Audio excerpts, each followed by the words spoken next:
Update on missing person Trina Hunt and Shailene Bell. In my video on missing women in BC, we covered 2 women's missing person report back in January. A tragic update is both women's remains were found. Shailene Bell's body was recovered from the Razor River where her vehicle had been located, and Chilliwack RCMP concluded their investigation by saying there is no evidence to support criminal involvement in this death. Trina Hunt's body was found March 29th and foul play is suspected. The website trinahunt.com lists a detailed timeline from her days leading up to her disappearance until now. Trina was last seen via CCTV cameras in a store on January 14th. She texted a friend on Friday the 15th, and on Saturday, January 16th, she went with her husband to a campground in Hope, British Columbia. Her husband, Ian Hunt, said that the couple were doing a weekend digital detox, which would explain why Trina wasn't returning text messages. However, she didn't mention to anyone that she would be taking a couple days away from her phone, and Ian wasn't able to give details about what the couple did that weekend. Ian also made several posts to social media indicating that he wasn't participating in the digital detox as he had initially said. Sunday evening of that weekend, Ian didn't set the house alarm. He said it was because he was going to work early and didn't want to wake Trina. However, the couple routinely set the alarm every night.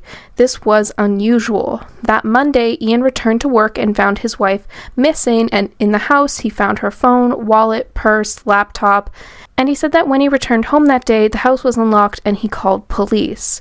While initially it was thought that Trina had been abducted, officers could find no evidence of Trina being in the home recently. Scent dogs weren't able to pick up any sign of Trina in the neighborhood or the house. In late March, her remains were found in Hope. However, it wasn't confirmed until May 1st. June 1st, Trina's family announced a $50,000 reward for information leading to an arrest. Port Moody Police Department issued search warrants for Trina and Ian's home and the home of Ian's parents in Hope. Trina had 2 white Mercedes SUVs, and they were both impounded from Ian's parents' house as well as Ian's gray BMW. The investigation is ongoing, and it does appear that Ian Hunt is the lead suspect in the investigation, quote-unquote, allegedly. As of today, no arrests have been made yet, and he was the last person to see Trina alive. He drove them both to Hope in January without either of their cell phones, and no one was able to confirm that Trina had returned from the trip. And I'm sorry, but no one takes a road trip without a cell phone, especially to a remote forest area in January. The weather wasn't good. They took a vehicle that wasn't an off-roading vehicle. You would only travel without a phone if you didn't want to be tracked, in my opinion. Innocent until proven guilty and all, but that is super suspicious. Woman killed her husband over alleged accusations that he had abused their children. UK woman 59-year-old Karina Smith was sentenced to 12 years in prison for the July 14, 2020 murder of her husband, Michael Baines. Smith's daughter had told her that Baines had abused her and her brother for several years when they had been children. Smith's son, Craig, had committed suicide in 2007 while serving a prison sentence for assault charges. The man he had assaulted allegedly had also abused him as a child. When Smith was told that her husband had abused her children, she said that she had become enraged and blamed Michael for the death of their son. Smith boiled a kettle several times, each time emptying it into a gardening bucket along with 6 pounds of sugar. She then poured the thick and sticky mixture on her 80-year-old husband while he slept. She then left the house and went to a neighbor's house to confess. Emergency services found Michael in agony but still alive, with extensive burns on his face and upper torso. He died in hospital several weeks later, with the judge saying at trial, killing Mr. Baines also took away any opportunity for the allegations to be tested. That took away his right to a fair trial, bearing in mind that everyone is innocent until proven guilty. Social media has been largely supportive of Smith, with hashtag #FreeKarinaSmith. Let me know in the comments below what you think of this. Detroit woman sick of slow police tracked down a car thief herself. This story is wild and epic. Bianca Chambers' car was stolen, and for 2 days, she drove around the city of Detroit trying to recover her Mercedes-Benz. She located the stolen vehicle 4 separate times, and each time she called the cops, but by the time they arrived, the car had sped off. The 5th time, Chambers found the car outside a barbershop, and when she went in, she asked who was the owner of the Mercedes-Benz, and 19-year-old Michael Tolbert said it was his. She ended up grabbing Tolbert by the hair and dragging him out of the shop until someone helped her hold him down until police arrived. Chambers was not letting the thief get away, going as far as slashing the tires of the vehicle to make sure he couldn't drive away with it. Tolbert was charged with receiving and concealing stolen property, $20,000 or more, and was remanded for a probation violation. He is currently out on bond and has a court date in August. Police are reminding people it is not recommended to approach people who may or may not have stolen your property. Fortunately, in this case, Bianca wasn't hurt and Tolbert didn't press assault charges. Rodney Alcala, the dating game killer, dies at 77 while on death row. Rodney Alcala appeared on the game show in 1978 called The Dating Game. He was selected and won a date with Cheryl Bradshaw, and when the two met backstage, she said that she got a weird vibe from him and opted to not go out with him. Alcala was a photographer and often lured victims into his home under the pretense of having them model for him. His earliest known crime was in 1968 in Los Angeles, and he would go on murdering until his arrest in 1979. The exact number of victims is unknown, but he has been genetically linked to 5 murder victims. Robin Samso, 12, Jill Barcombe, 18, Georgia Wickstead, 28, Charlotte Lamb, 31. And there are likely more victims. Alcala liked to take souvenirs from his victims as well as photograph them. When he was arrested, officers discovered a storage unit in Seattle filled with items that could be connected to other victims. The NYPD released 120 images in hopes the public could help to identify additional potential victims. He was sentenced to death in 2010 and has been on death row in California since then. He died at age 77 on July 24th in the hospital of natural causes. Famed Hollywood producer arrested for running a money laundering and human sex trafficking operation. Dylan Jordan was arrested on July 15th in San Bernardino County, California. He was charged with conspiracy to violate the Mann Act, which is a federal law that criminalizes the transportation of any woman or girl for the purpose of prostitution or debauchery or for any other immoral purpose. He was also charged with enticement, use of interstate commerce to promote unlawful activity, and money laundering. According to his indictment, Jordan would allegedly arrange transportation for women and clients. He would describe payments from the services by describing them as modeling fees, appearance fees, consulting, massage therapy, house party fees, and consulting fees. Jordan was an executive producer on the movie The Kindergarten Teacher, The Kid, Skin, and Heavy. His production company, Paper Chase Films, has been radio silent since his arrest. Manhattan U.S. Attorney Aubrey Strauss released this statement to media. As alleged, for years, Dylan Jordan operated an extensive and far-reaching prostitution business using a purported event planning company and a movie production company to conceal the proceeds he made from exploiting women, and now the party is over and this film is a wrap. His alleged crimes took place between 2010 and 2017, and if convicted, he could face a maximum sentence of 50 years in prison. He has been released on a $150,000 bail under the condition that he surrender his passport, he can't communicate with any clients or witnesses, he has to surrender any firearms, he can't use drugs or alcohol, and he will be subject to random house searches. Any victims are asked to contact the Newark, New Jersey FBI office.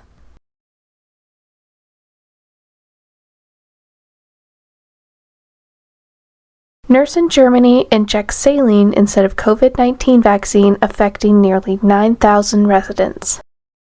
In a shocking revelation, German authorities discovered that a nurse in Germany was injecting patients who wanted the COVID-19 vaccine with saline. Local sources said that the Red Cross nurse worked in the Friesland Vaccination Center in March and April of this year. At this point, it is unclear how many patients may have been affected, but authorities recommend that all 8,600 residents go in and get another dose. The nurse in question's identity has not been released to the media, while an investigation is ongoing, and she has not been arrested or charged charged at this time. Her motives are not clear, but investigators found that she has shared her skepticism about the vaccine on social media. The saline that was injected is entirely harmless, but those who received the saline were all in the first wave of vaccination, meaning many were elderly and immune compromised.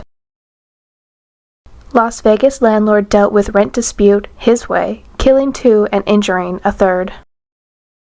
On August 10th at 12:23 a.m. in Las Vegas, Nevada, police received several calls from neighboring houses that several gunshots were going off. When officers arrived on the scene, there was a woman in the driveway suffering from several gunshot wounds. While they were attending to the woman, a man exited the home and had 9 different gunshot wounds. After a 1-hour standoff, the homeowner, Arnaldo Lorenzo Sanchez, was coaxed out of the home by officers and arrested.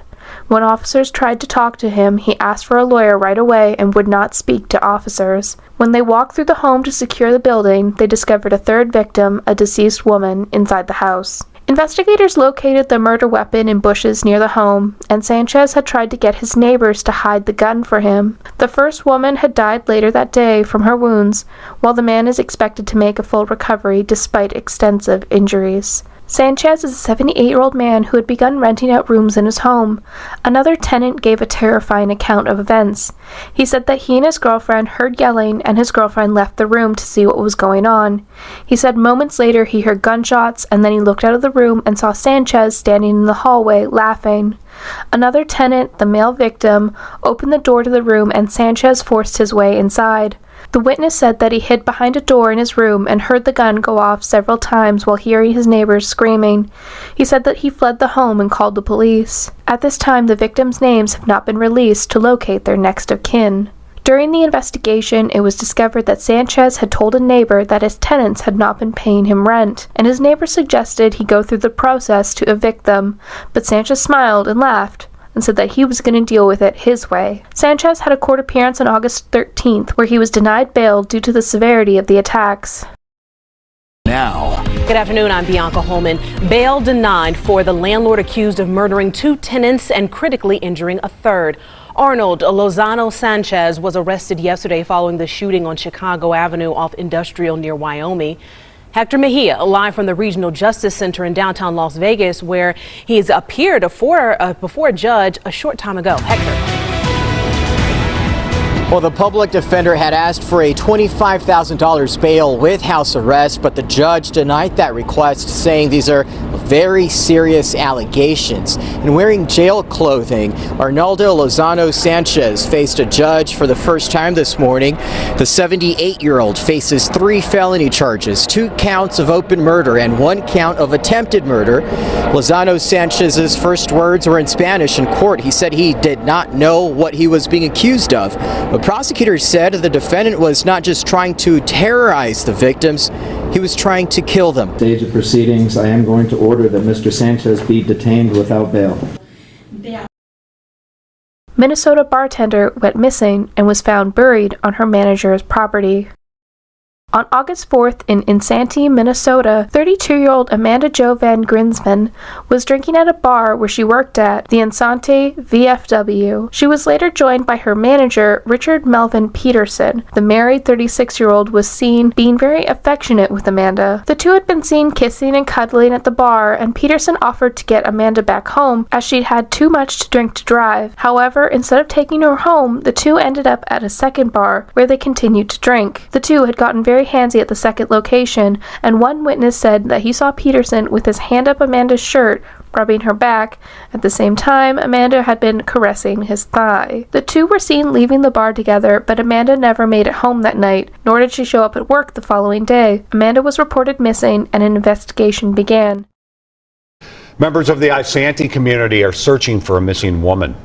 Amanda Van Grinsven was last seen Thursday near the Isanti VFW. She's 5'3" and was last seen wearing a blue twin shirt and jean shorts. WCCO's Pafua Yang went out with crews on their 4th day of searching.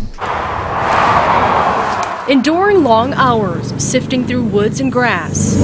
Volunteers hoping to find anything that will lead them to 32-year-old Amanda Van Grinsven. We're looking for anything, any signs, footprints that don't match in the middle of woods where no one lives. According to police, Van Grinsven was last seen Thursday. My cousin Amanda was out on Thursday evening and was given a ride back to the VFW, is what we're told, in Isanti, and she has been missing since that drop-off point. On Friday, Van Grinsven did not come to work and her car was still parked at the VFW. Every time we try to give her a call on her phone, it goes direct to voicemail. The person with Van Grinsven is being investigated. Police say cell phone evidence shows her last known location was in southwestern Isanti County. We are grid searching separate areas that have been known locations and have been tips and information that has been led to us, especially from Thursday night of when she went missing. Over the weekend, volunteers searched hundreds of acres of land with the help of the DNR.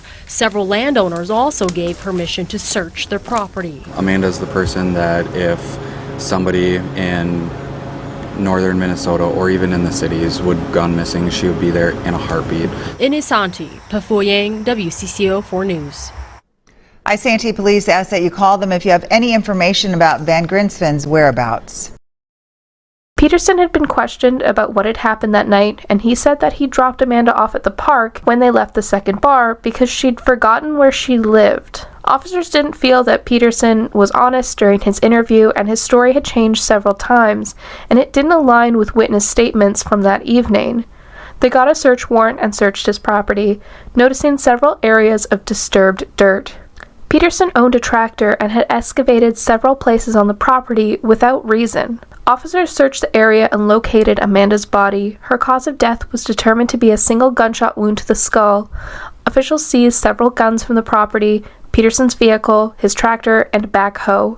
According to Peterson's wife, he is currently being held in a locked mental health facility. Amanda's family also released a statement saying, "We want answers, we want justice, we want the person who did this to Amanda to be held to the highest level of accountability."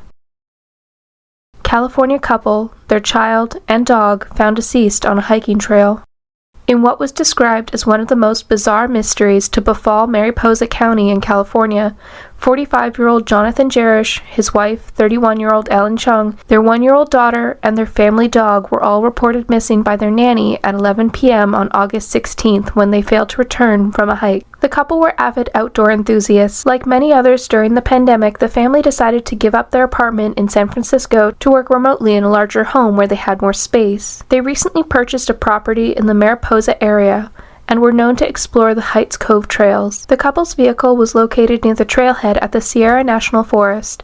The area was popular but remained remote, with several different trails to take. The area had once been a prominent gold mining area. Their search and rescue operation began around 2 a.m. on August 17th, and less than 2 miles from their vehicle, the family were all discovered deceased. The family appeared utterly free of injuries or explanation of their deaths. I've been here for 20 years, and I've never seen a death-related case like this. You know, there's no obvious indicators of how it occurred, as well as, you know, you have 2 healthy adults, you have a healthy child, and what appears to be a healthy canine, all within a general same area, deceased. So that's what I'm saying. It's frustrating, and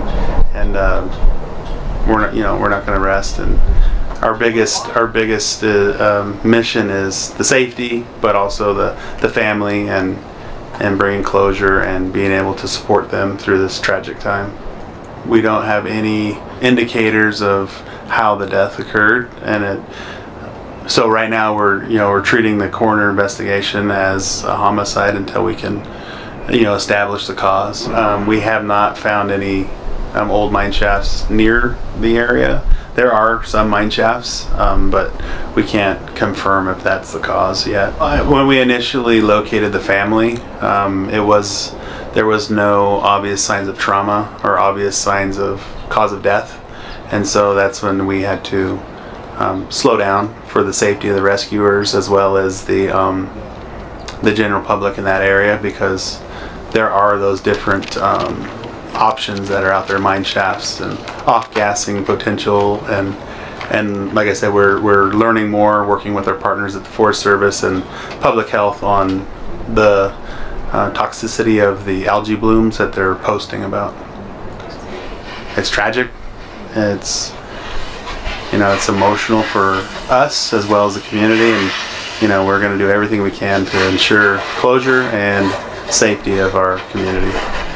It was initially marked as a homicide, but officers are waiting for autopsies to be completed before making an official ruling. They are checking to see if the cause of death is carbon monoxide poisoning, some other chemical exposure from the area, or dehydration. Jonathan's body had been found in a seated position with the child and dog next to him, and Ellen was found collapsed further up the hill. The area had no cell phone coverage, and their phones are being examined for any clues as to what happened to the couple. The water pack they had with them is also being examined for any contaminants. This case will be ongoing, hopefully being able to provide answers to this mysterious tragedy. Racist neighbor from hell. T. Pham immigrated to the U.S. from Vietnam in 2017 following her marriage to Bill Healy.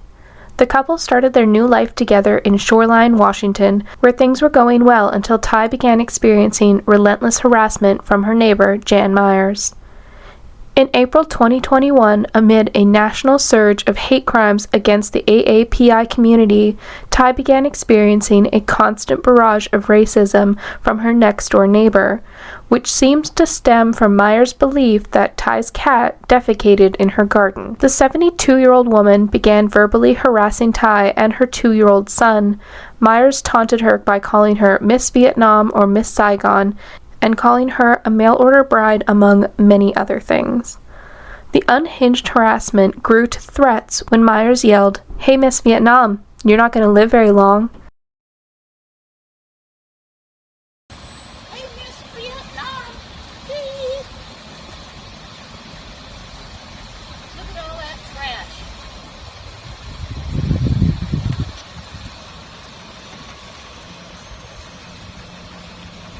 You're not going to live very long.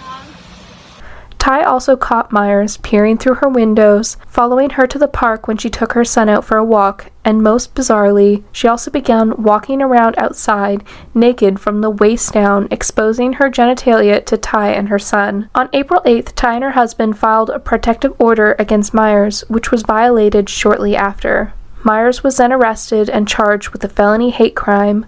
Both a criminal and civil lawsuit were also filed against Myers. Myers attempted to deny any wrongdoings, but there was video-documented evidence to back up the lawsuits. Then on August 19th, Ty and her husband were in their yard and driveway when Myers began screaming and hurling racial slurs from inside her home. Then Myers came out of her house, got in her car, and attempted to run the couple down with her vehicle. The couple said they were able to get out of the way, and then they retreated into their home and called the police. Myers was arrested and charged with felony violation of a court order and felony vehicular assault, and is being held on a $10,000 bail. Lawyers representing Ty and her husband alleged that had Myers been arrested and held when Myers had violated the first protective order back in May, this incident may never have happened. Fortunately, in this case, Myers was not able to succeed with her attack. Myers has a trial set for next year and will be released if she makes bail, but at this point, she is still incarcerated. This month has had some serious cases, so I wanted to end the video on a more lighthearted note. There's an 8th grade civics class in North Andover, Massachusetts, looking to exonerate a woman accused of witchcraft in 1693. Elizabeth Johnson Jr. had been condemned to death during the Salem witch trials, but she was never executed. The civics class, comprised of 13 and 14-year-old students, had diligently researched to ensure she is formally pardoned. Johnson had been 22 when she was accused and had been sentenced to hang, but the sentence was never carried out, but the charge remained. Many other names were cleared over the years, but it is believed that because Johnson wasn't married or had children, there had been no one to advocate for her after she passed. If the legislation passes, it will make Johnson the last accused witch to be cleared. 20 people had been killed during the Salem witch trials, and hundreds had been charged with practicing witchcraft, stoked by superstition, fear of disease, strangers, people just being different, or even petty jealousies were all enough to get you charged. State Senator Diana DiZoglio introduced legislation to clear Johnson's name, saying in a statement, "It is important that we work to correct history. We will never be able to change what happened to these victims, but at the very least, we can set the record straight."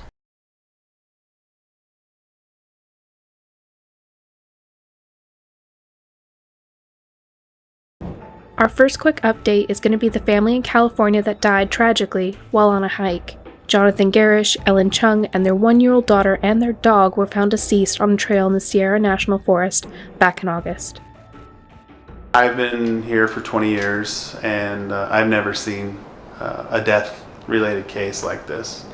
You know, there's no obvious indicators of how it occurred, as well as, you know, you have 2 healthy adults, you have a healthy child, and what appears to be a healthy canine, all within a general same area, deceased. So that's what I'm saying. It's frustrating, and we're not going to rest. And our biggest mission is the safety, but also the family, and bringing closure and being able to support them through this tragic time. The autopsy results have come back inconclusive, but they were able to determine that toxic algae, carbon monoxide, or any weapons were not the cause of their deaths.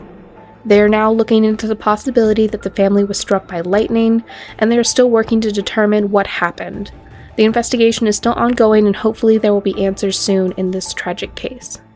We don't have any indicators of how the death occurred, and so right now we're treating the coroner investigation as a homicide until we can, establish the cause. We have not found any old mine shafts near the area. There are some mine shafts, but we can't confirm if that's the cause yet. Update number 2. Elizabeth Holmes' trial has begun. Last year I covered the Theranos/Elizabeth Holmes, shall we call it, shit show corporate scandal. Well, I said I would update if there's any updates, and we've had a couple days at trial. A brief summary of what is going on is that Holmes was the CEO and inventor of a company called Theranos, which she claimed to have created this device called the Edison that would diagnose hundreds of diseases, ailments, with the prick of a finger and a single drop of blood. There had been a lot of smoke and mirrors, and long story short, the device didn't work. It is important to keep reminding people that this didn't just affect rich investors. They did lose millions of dollars, but Holmes had accepted several government grants paid for by taxpayers. When she had her contract with Walgreens, she took money from and gave false medical information to hundreds of people. Many investors of Theranos weren't the wealthy, ultra-rich. They were everyday, average people that were defrauded. Holmes is facing 20 years in prison for 10 counts of wire fraud and 2 counts of conspiracy to commit wire fraud.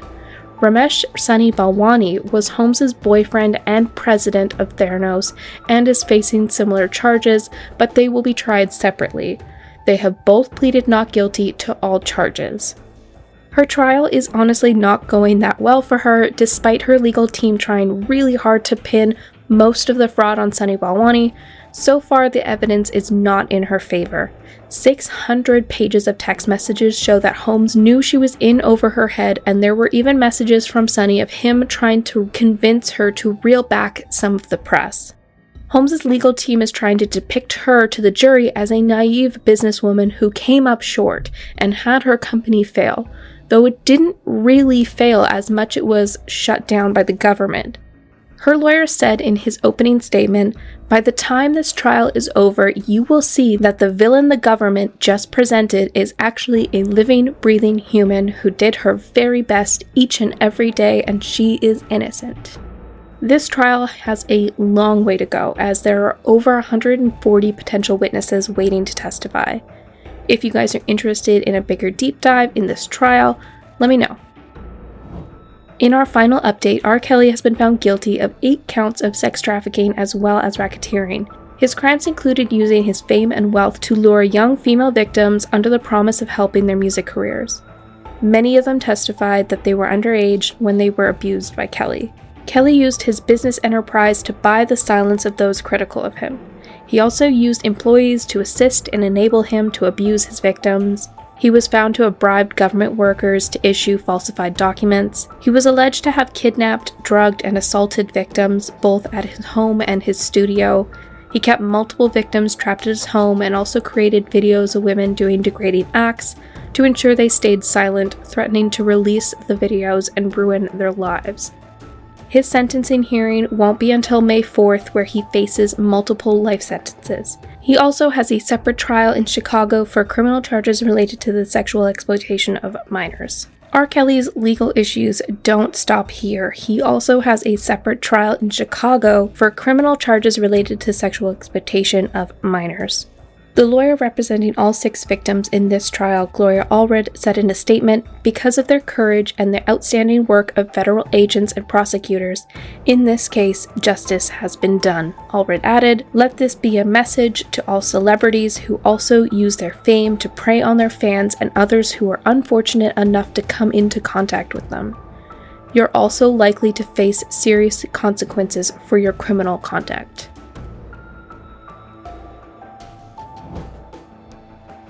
Okay, and we are moving on to September news. This month, there was kind of a lot of stuff in the news, and I'm going to cover some of the stuff that stood out to me, but I want to mention I had planned on covering the Gabby Petito case when it was a missing persons investigation.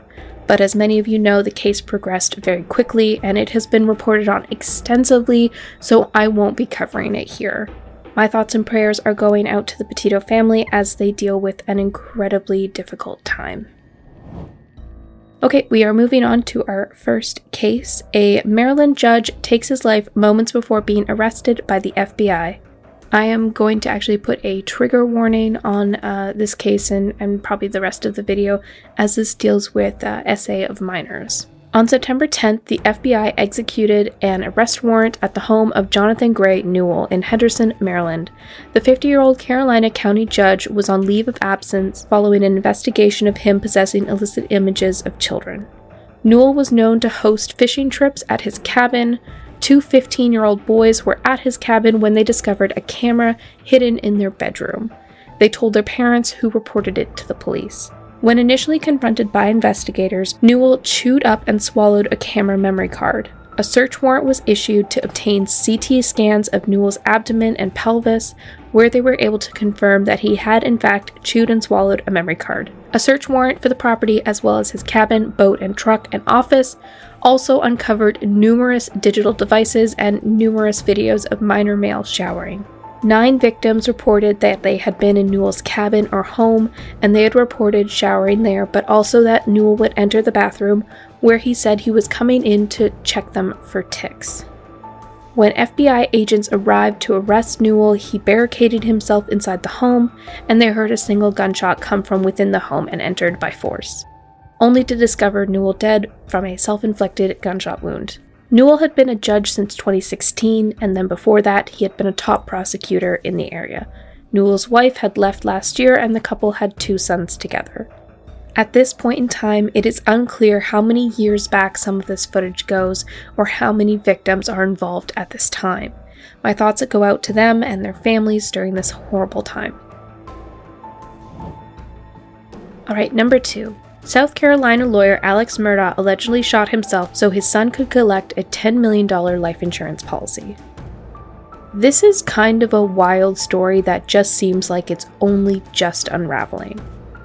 On September 4th, a 911 call came in from Alex Murda. He claimed that while he was changing a tire, a rogue shooter drove by and attempted to kill him. He was located on the old Salkehatchie Road by himself with a head injury.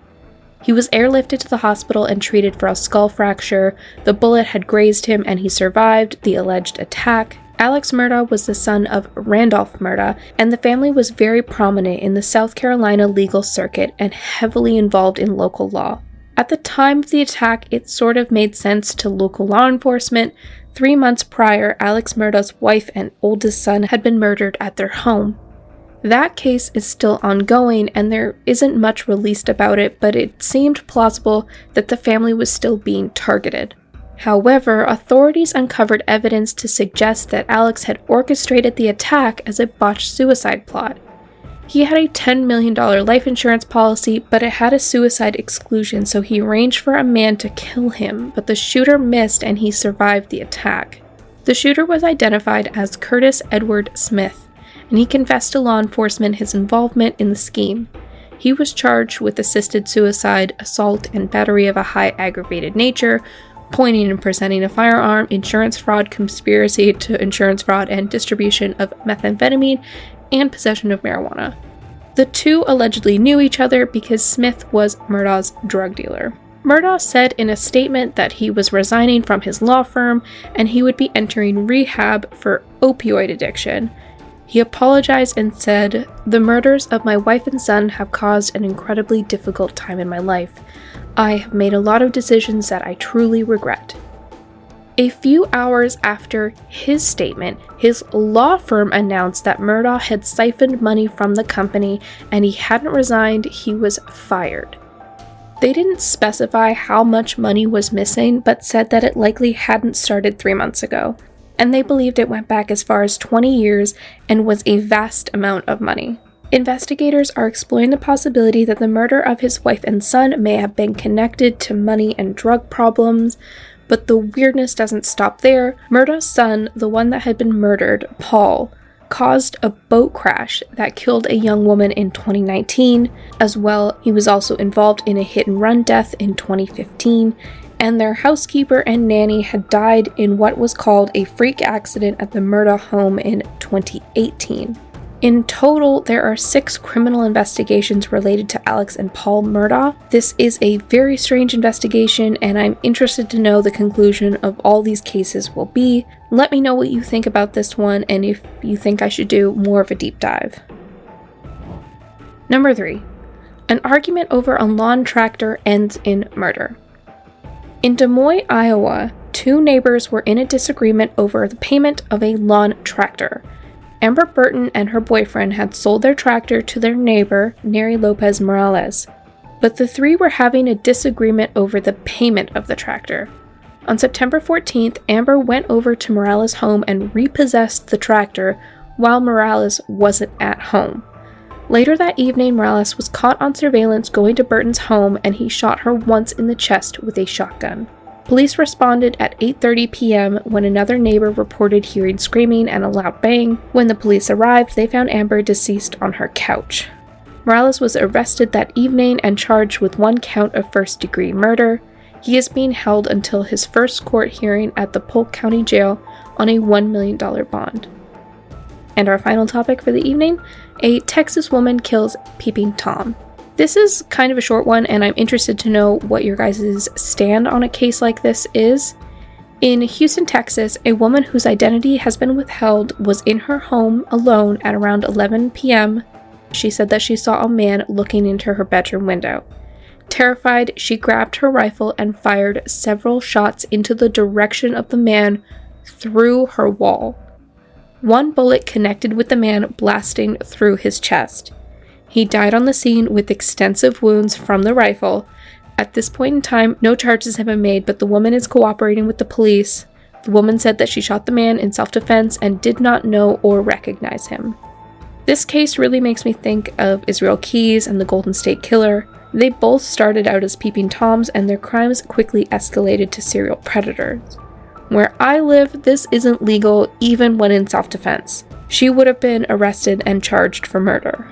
So it is interesting to see what you guys think about this one. Was the woman in the right, or do you think there could have been another option, or where do you stand?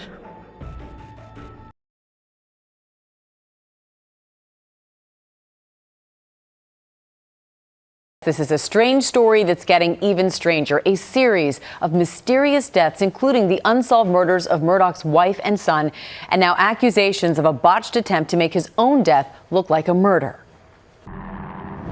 So back in our September Crimes of the Month video, we briefly covered Alec Murda's assisted suicide plot that he orchestrated, and as I was researching, I just kept uncovering more and more criminal activity that seemed to all stem from the Murda household. I asked you if you wanted me to go further and do a deep dive, and there was an overwhelming response that yes, you did, so that's why I made this. This has been covered a lot, so I'm going to direct you to utilize those timestamps in the description box if you want to skip through any of the topics. I haven't seen too many videos that have been recently put out that have everything all in chronological order, and we're going to cover everything that is factual.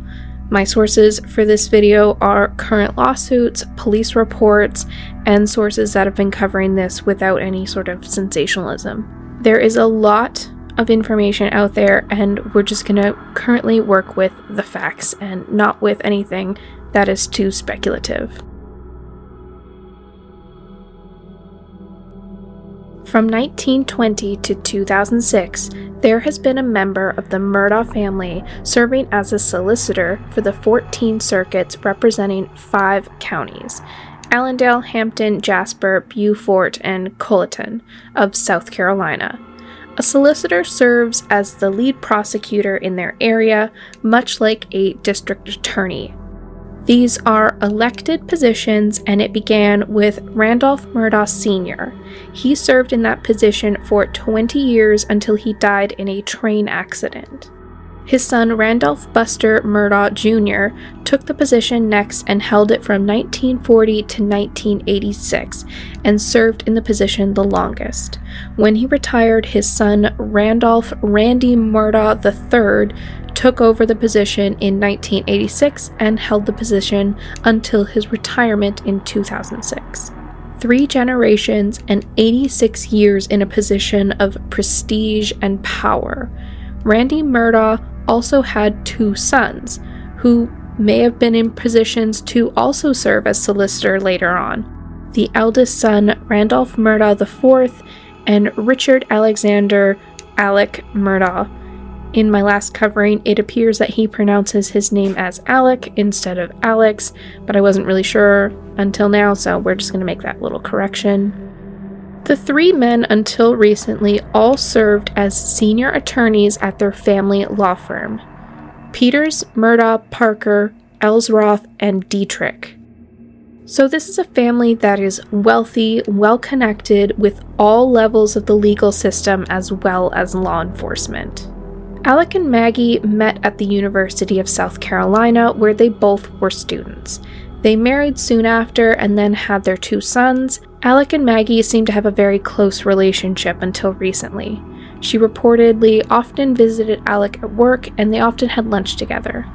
The family often attended events together and seemed to have a very active social life, though there are reports from those who knew the family that said they were deeply miserable, quoting, "Money doesn't buy happiness." Now, I would like to go into the series of unfortunate events that follow Alec Murda and go through them in chronological order. In the early morning hours on July 8, 2015, a body was found in the middle of a rural road outside Hampton, South Carolina. The victim was identified as 19-year-old Stephen Smith, and his car was located 3 miles away out of gas. Stephen's body was covered in injuries, and his cause of death was listed as blunt force trauma, though it was initially reported on as a gunshot wound due to an injury to his head, and a complete lack of any evidence consistent with a hit and run. There were no skid marks on the road, no vehicle debris, broken glass, or injuries associated with being hit by a vehicle. In the incident report, officers also noted that Stephen's shoes were loosely tied and he was still wearing both. A former highway patrol investigator who was on the scene said that he believes that Stephen's injuries were more consistent with being beaten, and he was left in the road to make it look like a hit and run. His mother also stated that he wouldn't have been walking along the side of the highway. His wallet and cell phone were located inside his vehicle, and he could have called for help. She said that he wouldn't have used the main road. He knew the area extremely well, and he knew to cut through the woods to get home faster. In 2017, Stephen's mother said that the FBI came to see her and requested a few items, which included Stephen's cell phone. It isn't exactly known how the Murdaghs are connected, but their name was mentioned 9 times in the officers' police reports. The South Carolina Law Enforcement Division, or also called SLED, also received several tips from the public asking officers to question Buster Murdagh about the incident. Stephen's mother believes this was a hate crime, and Stephen was targeted because he was openly gay in a rural southern community. She said in an interview, "They laid him in the road like a piece of trash. Stephen was a human just like everybody else, and he deserves respect just like anybody else. He might not have been rich, but he was loved." She spoke to local reporters saying it was an uphill battle to get law enforcement to take her concerns seriously. For years, nothing seemed to be happening in the case. However, in 2021, the case was reopened with renewed hope of getting closure. So new court documents have unearthed more to this particular story than what was previously known. On February 26, 2018, the Murda family's longtime housekeeper, Gloria Sotterfield, died. The death was listed as accidental, and it was alleged to have been a trip-and-fall accident. Alec Murdaugh said that she had tripped over one of the family dogs and fell down a flight of stairs. Her injuries had been severe, and she was in a coma for 3 weeks before her eventual death. She had been employed by the family for over 2 decades.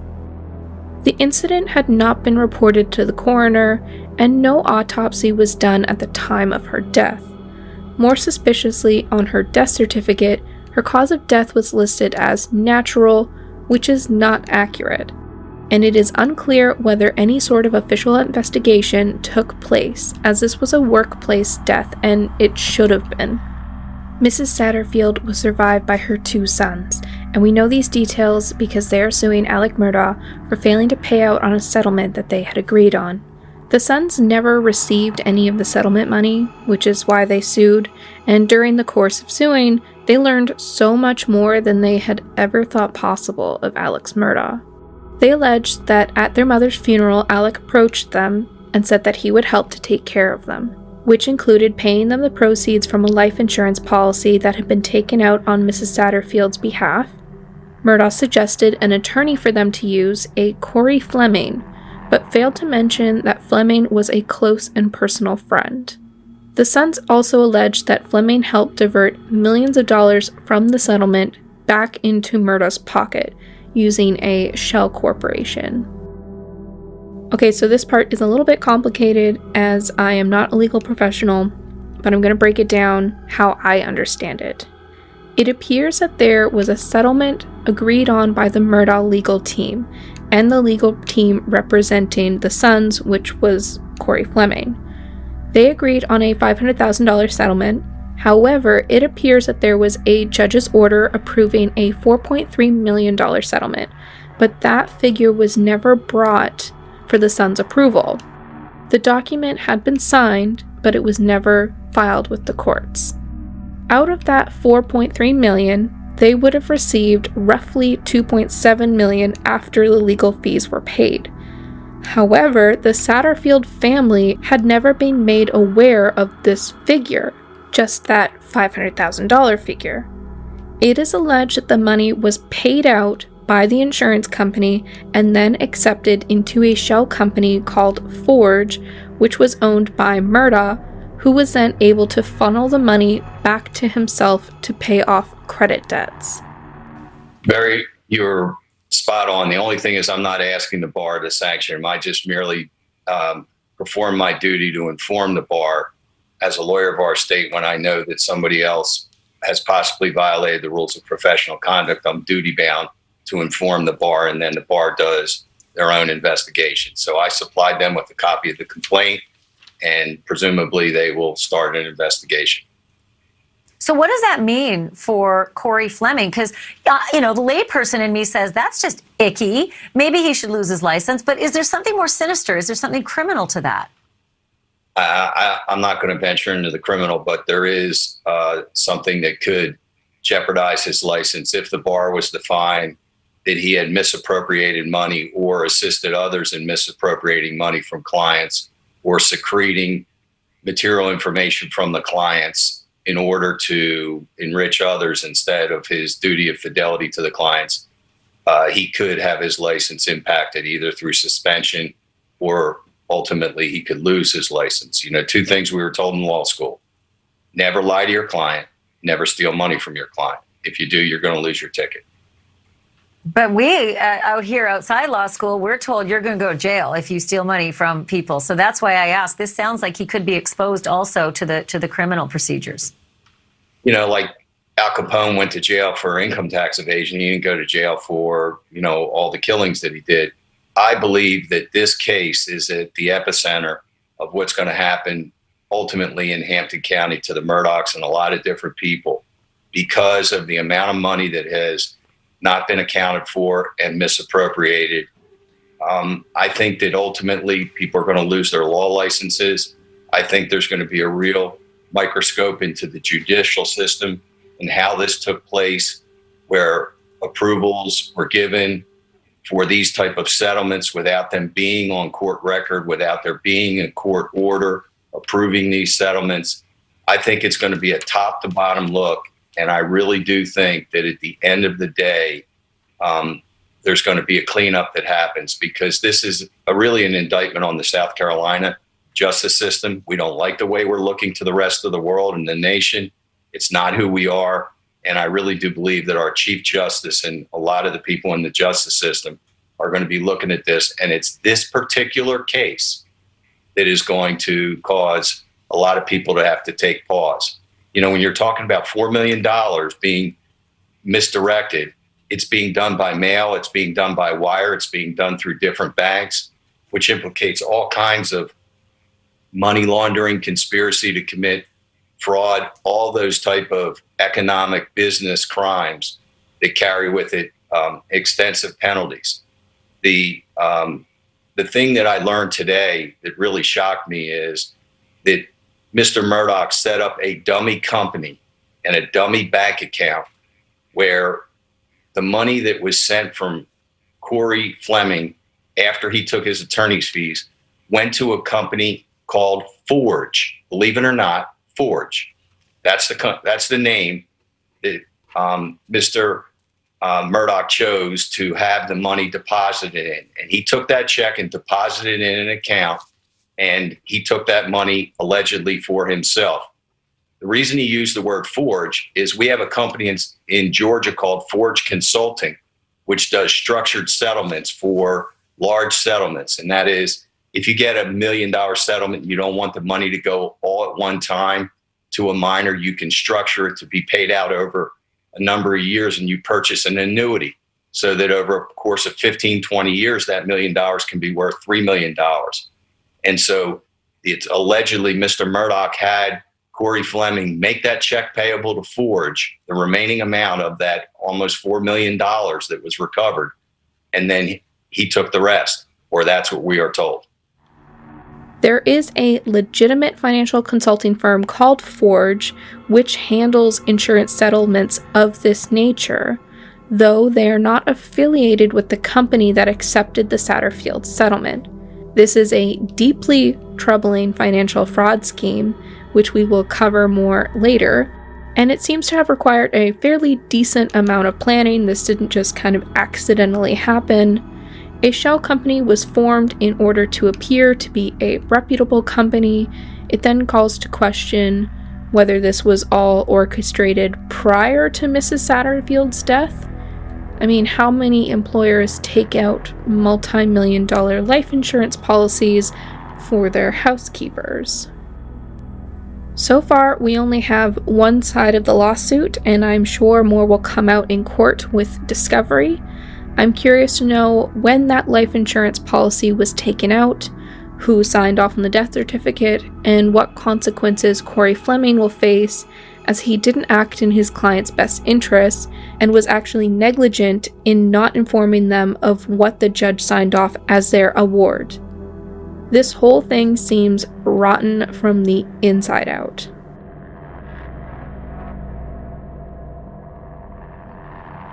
So what kind of started off with this family being in the media was this 2019 boat crash that resulted in the death of 19-year-old Mallory Beach. It was February 24th, 2019 when Paul Murda, Alec Murda's youngest son, and a group of 5 friends had been driving his father's boat. Paul is seen hours before the accident purchasing alcohol with what was determined to be a fake ID, likely his older brother Buster Murda's ID. The group then goes to a bar in Beaufort, South Carolina, Luther's Rare and Well Done. Paul is seen purchasing more alcohol there. They are seen on surveillance at 1:13 a.m. headed back to the boat, and Paul is seen stumbling and appearing intoxicated. At 2:26 a.m., this call comes into the 911 dispatcher. 911, where's your emergency? Hello? Police, fire, ambulance? Hello? We're in a boat crash on Arthur Street. Whereabouts on Arthur Street? In Arthur Street, the only bridge on Arthur Street. Archer Street? Archer's Creek. Archer's Creek. Archer's Creek. Is it? Okay. What's going on? It's by Paris Island. Right. What's going on? We're in a boat crash. You know what kind of a boat crash. A boat? Did you say a boat crash? A boat crash. Okay, so you're at the dock? Hello, are you at the dock? No, we just crashed in a boat. Okay, are you in the water or are you? We're in the boat. Okay. We have someone missing. Okay. Hang on 1 second, okay? Beaufort Water Search and Rescue stated that evidently the girl was sitting on her boyfriend's lap when they hit the bridge at a high rate of speed, and now she's missing. Officers described the condition of the boat as having a 6-foot gash where the boat split at the seam. The boat contained numerous empty, partially consumed, and full alcoholic beverages still on ice. 4 of the teams were rushed to the hospital, and there Paul's blood was taken to determine his blood alcohol levels. It is unclear at this time why Paul wasn't given a sobriety test at the scene of the crash. It was a hospital that took it upon themselves to make sure that someone tested his blood alcohol levels. He was described by nurses as heavily intoxicated, uncooperative, and belligerent. It was determined that Paul's BAC was .286, more than 3 times the legal limit. That night, Mallory's body was not found, and it was presumed that she was deceased. She was recovered by boaters a week later. Her cause of death was determined to be blunt force trauma and drowning. The Beach family pressed criminal charges against Paul, but they were dropped when Paul was murdered in June of this year. They still have a civil lawsuit against Alec Murda, which remains, and Connor Cook, the boyfriend of Mallory, has also sued Murda, alleging that the lawyer orchestrated a campaign to falsely blame him for the boat crash. Who was the last person you saw driving? I'm pretty sure it was Paul. But, I mean, it could have been back and forth between it because he was just, not in his right mind. Like, he was just like, I need to drive and all this kind of stuff. He was, like I said, he's very persistent with driving, so I'm pretty sure.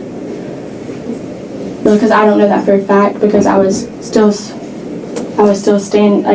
facing forward. Like, I wasn't like, constantly looking back. Mm-hmm. But like, as I was looking forward, like, the last person I saw was him. So. Okay. You said Paul took your phone to call his granddad. Mm-hmm. Why did he call his granddad? Did he say why? Why did he call his dad, or was there? Well, because they're lawyers and stuff, and he wanted him to be there first. He just called his granddad because that's what he does in everything. And his dad a lawyer? Yes. But he didn't want to call his dad. He just wanted to call his granddad. In his lawsuit, he also alleges that Murda knew Paul had issues with alcohol and had told Paul he couldn't have access to the boat anymore due to a previous history of him driving while intoxicated, but didn't do enough to ensure Paul didn't access the boat. He also said that while at the hospital, Alec Murda arrived and told all of the teens to keep their mouths shut in an attempt to control the narrative. Murda also referred a lawyer for the Cook family, but didn't disclose that the lawyer he had referred was a close personal friend and was also the godfather of Paul. The lawyer advised Connor to not cooperate with law enforcement, which made him appear guilty. Connor obtained a new attorney months later, and his new attorney was able to provide information to law enforcement that led to charges being able to be laid against Paul Murda. Paul had been charged with boating under the influence causing bodily harm and causing the death in a boat crash. Paul had pleaded not guilty to the charges, and a trial was underway.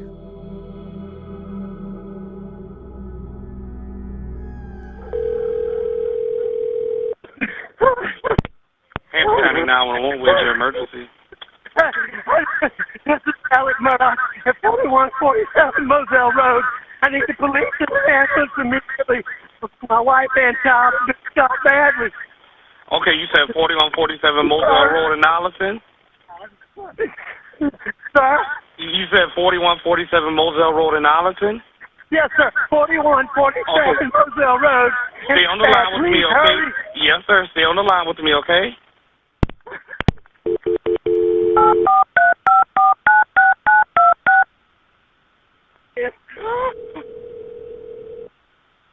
Hello?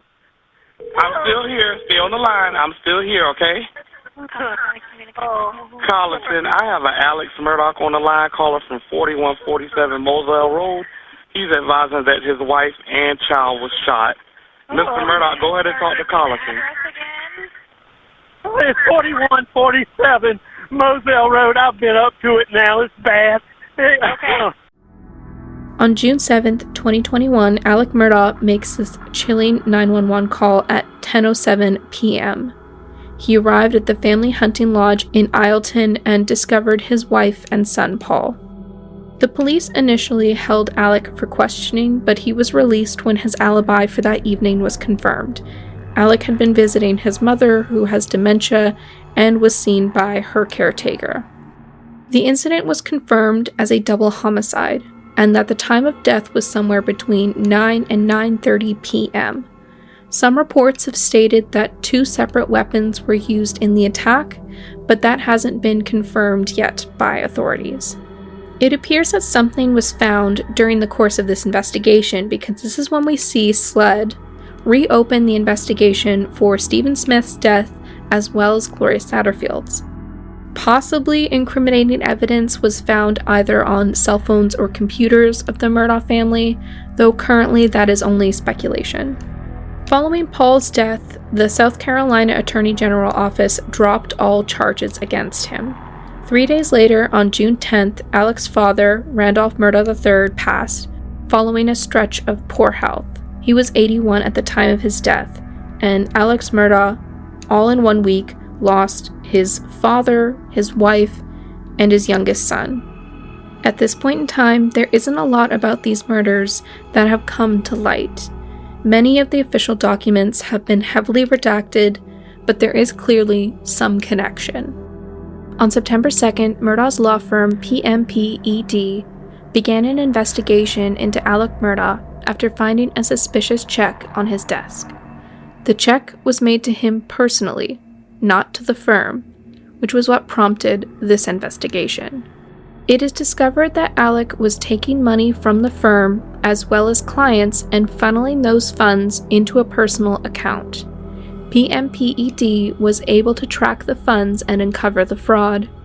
Alec was confronted about the misappropriated funds and was asked for his resignation, and he did so on February 3rd. The following day, the law firm brought their findings to the Hampton County Sheriff's Office and SLED, which started an investigation of suspected criminal activity. A lawsuit was filed in October by the law firm, suing Alec Murda, and it is here we learn about how the law firm discovered what was happening.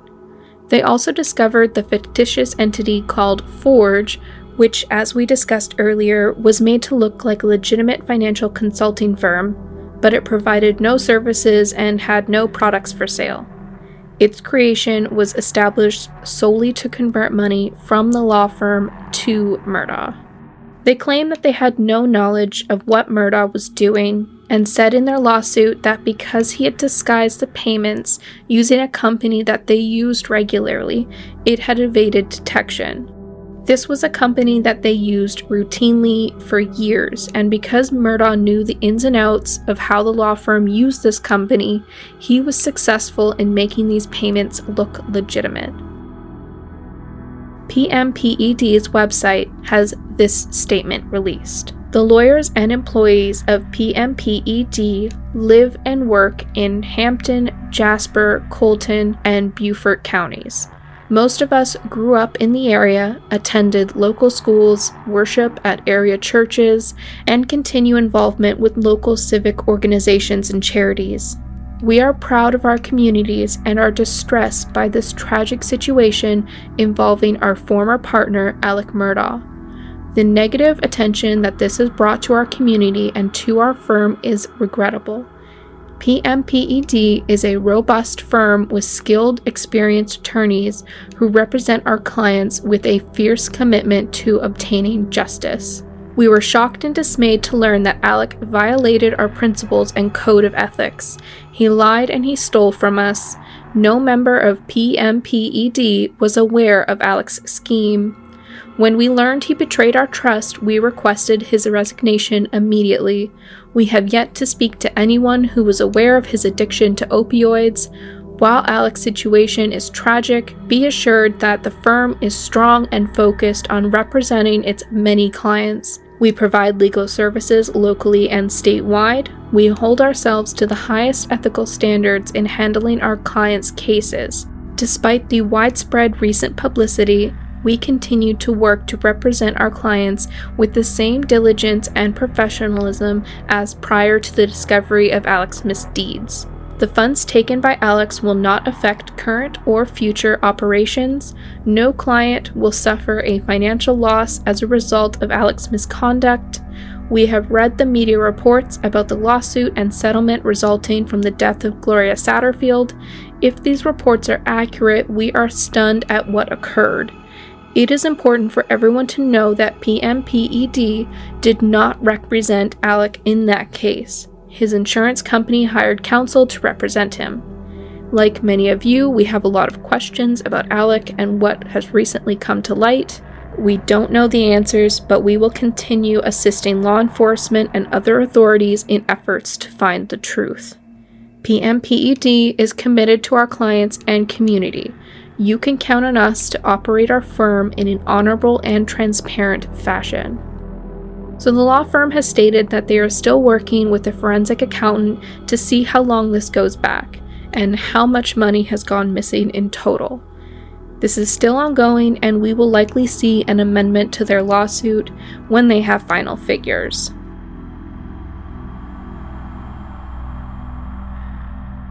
Then that brings us to the failed suicide plot. A day after Alec is asked to resign from the firm on September 4th, a 911 call comes from Alec Murda. He claimed that while he was changing a tire, a rogue shooter drove by and attempted to kill him. He was located on the old Satchahatchee Road by himself with a head injury. 911, where's your emergency? Yes, ma'am, I lost you. This young lady is driving me to the hospital. She's carrying you to the hospital? Yes, ma'am. Okay, and who is this? This is Alec Murdoch. I was on the phone a minute ago. Okay, all right. Okay. He said that somebody's taking him to the hospital. Okay. Oh, you know what? We got a flat tire. Got you, 10-12. Ma'am, I need the ambulance. You need the ambulance? Okay, are you still in the same location? Yes, ma'am. Okay. Which way are y'all heading? Are y'all driving down the road? No, ma'am. I got a flat tire. Okay. All right. Sit tight right there, okay? All right. Now they're taking me to the hospital. Okay. So which way are y'all traveling? We're coming down Salkahatchee Road to the Hampton Hospital. Y'all coming down Salkahatchee? Ma'am? Y'all coming down Salkahatchee Road to to the hospital? Yes, ma'am. Reports have been incredibly varied, with his lawyer stating that he had a severe injury with a skull fracture and an entry and exit wound, though law enforcement noted on reports it was a superficial injury with just a bullet grazing.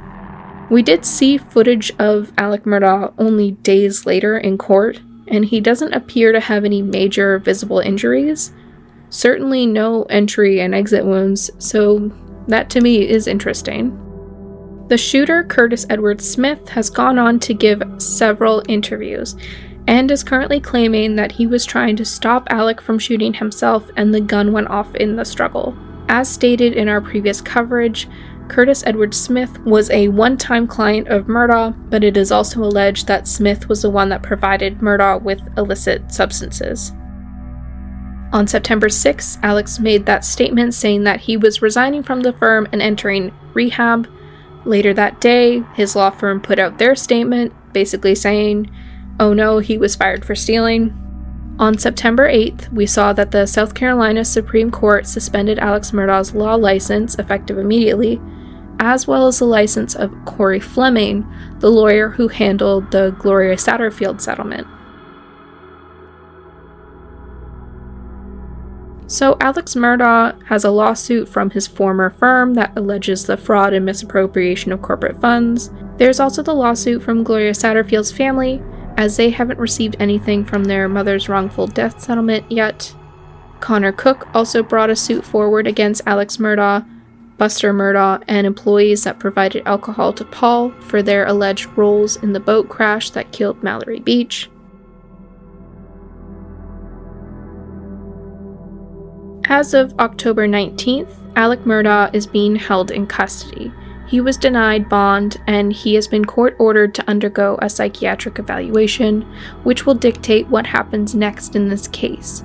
There are several civil lawsuits pending, and likely more criminal charges upcoming once these investigations play out. There are still the ongoing investigations into the death of Stephen Smith, Gloria Sotterfield, as well as the homicide of Maggie and Paul Murda. The Murda family are offering a $100,000 reward for any information leading to an arrest of the person who murdered Maggie and Paul. I hope this video summed up everything. Clearly, there is a lot here, and a lot of it happened quite quickly, and this is very much an ongoing investigation. Honestly, there's so much here, I wouldn't be surprised if I missed a couple things, but this video is already pretty long, so we're just gonna kind of wrap it up and do updates as they come. Let me know what you think down below, and let's chat about it.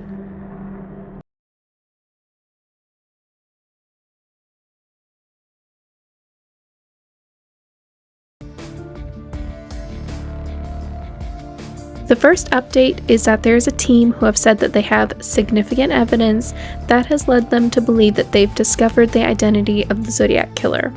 Now, the mainstream media really took that and ran with it. Based on headlines, you would think that this was a done deal. But you know how we roll in this channel. We roll with concrete facts, not speculation. I put out a quick little article on Medium that I think this is premature. First, the man is dead, and it is now his family that has been caught up in this media blitz. It also isn't the first time what essentially is a theory has caused a huge media uproar only for that person to be eliminated as a suspect. In fact, it isn't even the first person Case Breakers, the group who made the newest identification, has accused. For those that don't know, the Zodiac Killer is an infamous serial killer from the Northern California area who has been linked to at least 5 murders from 1968 to 1969.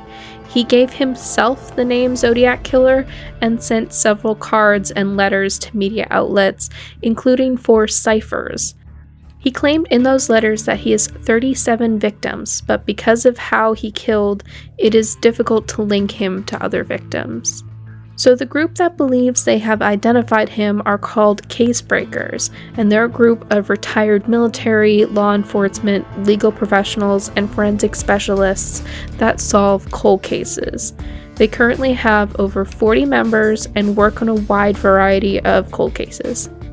I'm going to refer to the man identified as Suspect A because I don't really want to add to any speculations, and I also don't want to bring more attention to a family that may have nothing to do with this.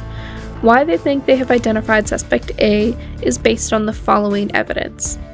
Suspect A was an Air Force veteran and wore a similar sized shoe that may have been left by the Zodiac. There was also a broken watch found at one of the crime scenes that was military issued. They were also able to spell out this man's name using one of the ciphers, and he has a scar on his forehead that appears to be consistent with a police sketch from a surviving victim. Suspect A died in 2018 at 80 years old after suffering from several medical issues for many years. Now, as much as I would like to have this mystery solved as well, it isn't a lot to go on forensically. The FBI has announced that they do not believe this man had anything to do with the Zodiac Killer and have stated the case is still ongoing. Despite this, this man's photo and name are still being continually pushed in the media, while investigative journalists are diving into anything they can find. In my opinion, it's irresponsible knowing how many people consume news articles and don't read the full articles, and many people are walking away thinking that this is a done deal. But that's my 2 cents. If anything new comes about this, or there are any new revelations or anything like that, I will let you know. As I was finishing up this video, I was alerted that there was an update in this case. We got an announcement from the Mariposa County Sheriff, Jeremy Bryce, and a cause of death was determined for the deaths of Jonathan Garish, Ellen Chung, their 1-year-old daughter, and their dog.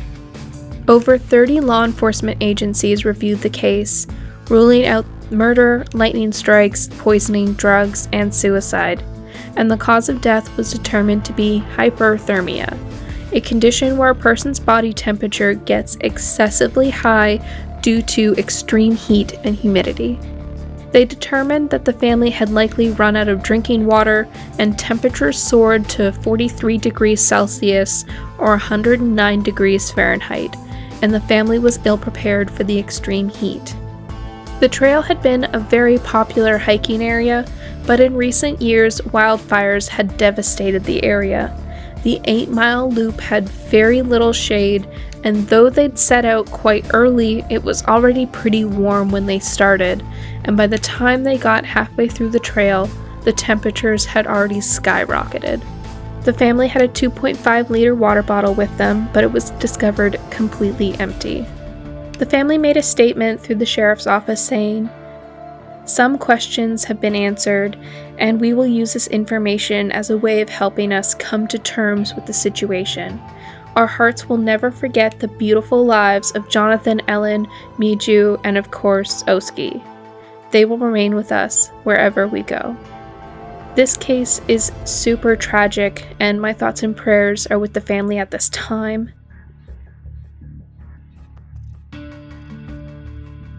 Police forces across Britain are being asked to review their security arrangements for all members of Parliament after Sir David Ames was attacked and stabbed to death while holding a small community event at his church on October 15th.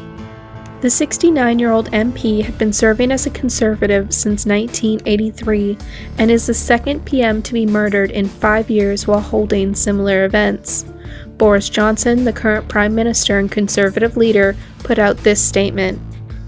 Well, I think all our hearts are full of shock and sadness today to the loss of Sir David Ames MP, who was killed in his constituency surgery in a church after almost 40 years of continuous service to the people of Essex and the whole of the United Kingdom.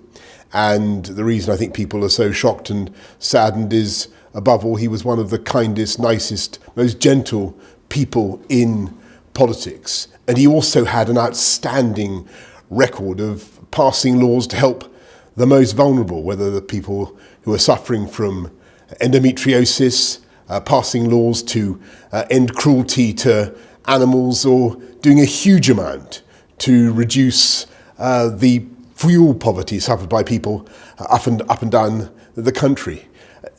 David was a man who believed passionately in this country and in its future.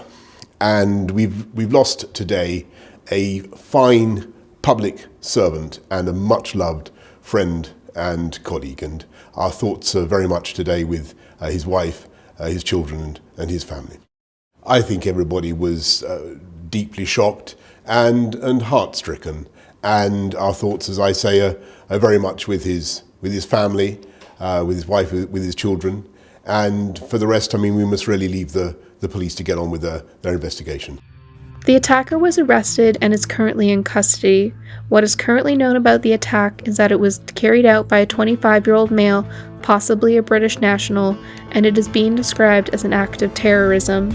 The murder weapon was recovered at the scene, and police are saying the man acted alone. Interestingly, because gun laws are so strict in Europe, we don't often see gun violence. However, stabbings are on the rise. MPs generally hold meetings to get an opportunity to speak with their voters and people in the region they represent to hear about local issues. These meetings usually take place in common areas such as church halls or rented out spaces. Calls have been raised to offer more protection to elected officials, similar to what is offered when they meet at Parliament. Amos wrote a book in 2020 about the public and online harassment he had been receiving, saying, "These increasing attacks have rather spoiled the great British tradition of the people openly meeting with their elected politicians." Amos was one of the longest-serving politicians in the House of Commons and is survived by his wife and 5 children. I think this is super heartbreaking. No matter where you lean politically, this is horrible. My heart goes out to the families and colleagues of Sir David Amos in what I'm sure is an awful time.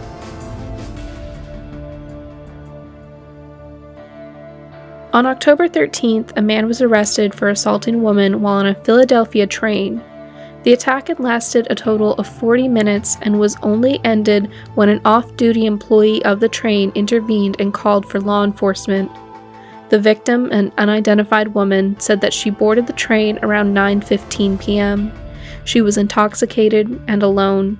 She became aware she was on the wrong train and was attempting to orient herself when a man she didn't know came and sat beside her. She had asked the man for help, and he was able to push her to an area with fewer people around. The man is seen on surveillance grabbing and groping at the woman while she was trying to push him away. For 40 minutes he harassed her, and despite there being several witnesses, no one helped. The attacker was 32-year-old Fishton Noy and was arrested at the scene by police. Noy was charged with rape, involuntary deviated sexual intercourse, sexual assault, and assault. It has also come to light that Noy was not an American citizen. He came to the US in 2012 on a student visa, and his visa has been expired since 2015. He is a Congolese national and has had several convictions, including one for sexual assault in 2017 in Washington, D.C. He had been scheduled for deportation following his arrest in 2017, but had been released when a parole board found that his crime hadn't warranted his deportation. Surveillance shows that at least 2 witnesses may have recorded the incident on their cell phones. The victim was seen very obviously attempting to get the man away from her. It is disheartening that this very preventable attack happened. Police are still asking for what they estimate to be about 10 passengers to come forward with any information. They are also urging people to be vigilant and to call 911 or the non-emergency line if they see anything suspicious or criminal in nature.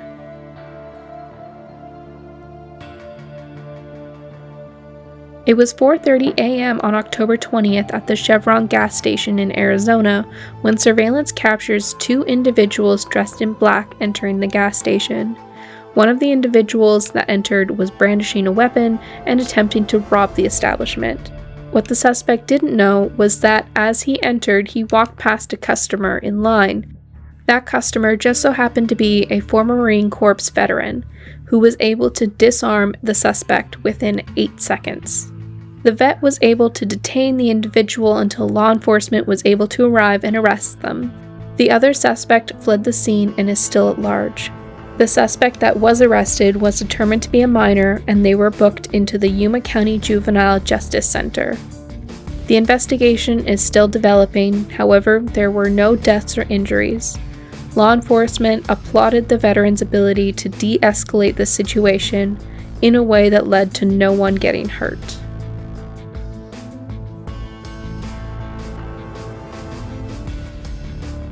So we have another story out of South Carolina. I don't think I've ever talked about this state so much. Is it becoming the new Florida? 27-year-old Victoria Weiss Farish was arrested when it was discovered that one of her students had a package of stoner gummies, a high-dose THC edible product. The student had the package confiscated, and when they were asked where they had gotten it, they said it had been a prize from their teacher. According to the student, they had picked a different candy initially, but Miss Weiss had taken it away and told them to grab another one. It was an after-school program caretaker that had discovered the error when the student requested help opening the package, then alerted senior faculty at the elementary school.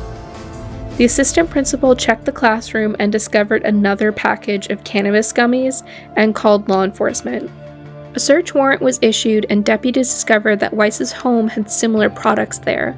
She was arrested and charged with possession of a Schedule I drug, as cannabis edibles are not legal in South Carolina.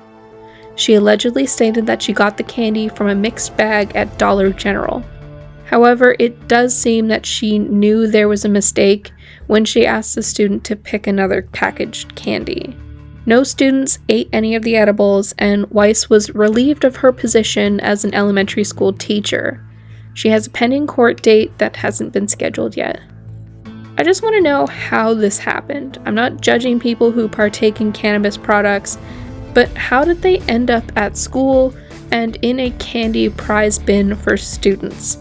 I am just so confused. This is so irresponsible.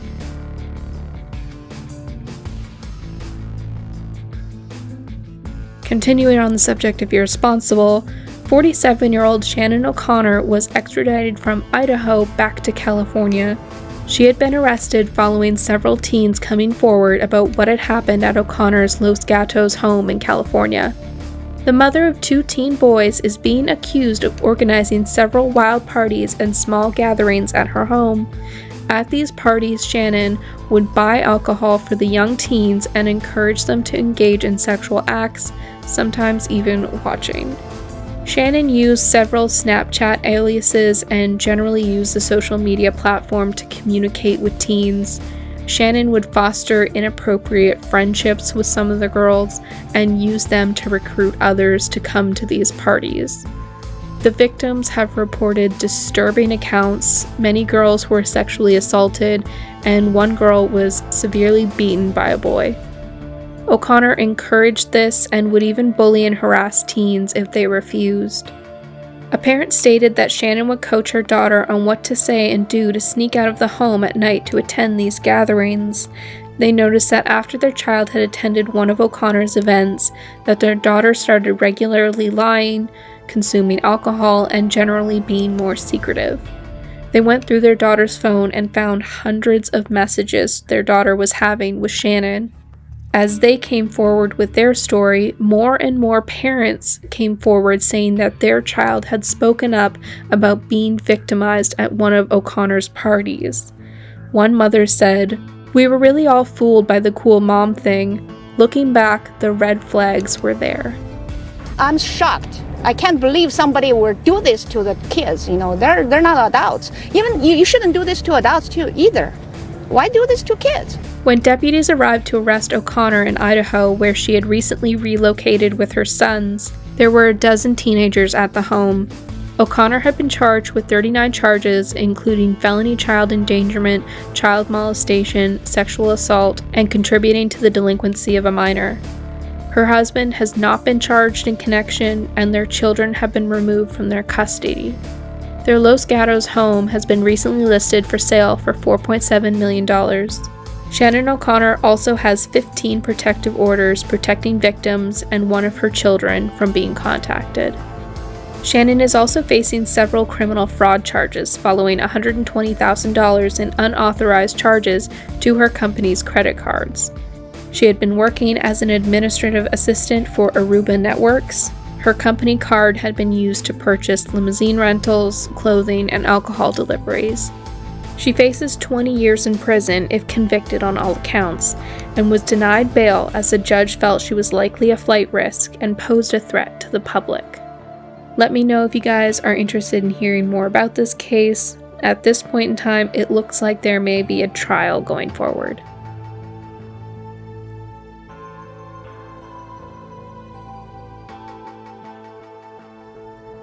Is it just me, or are these stories just getting more and more bizarre the more we do them?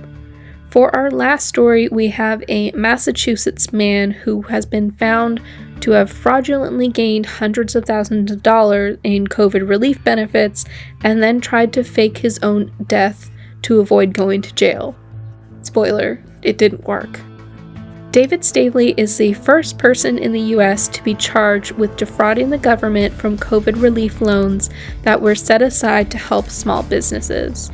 54-year-old David Stavely and his accomplice David Andrew Bootziger claim to own 4 businesses in Rhode Island with dozens of employees. The pair submitted applications and received nearly $550,000 in funds shortly after the small business loan program was announced. The program was put in place to help small businesses stay afloat and keep their employees on payroll, but upon an audit, it was discovered that the 2 men had used businesses that they had no affiliation with. 3 of them had closed during the pandemic. Apparently, a concerned citizen came forward and tipped off law enforcement while the applications were still pending. Both men had been arrested in May of 2020 and were released while awaiting court proceedings.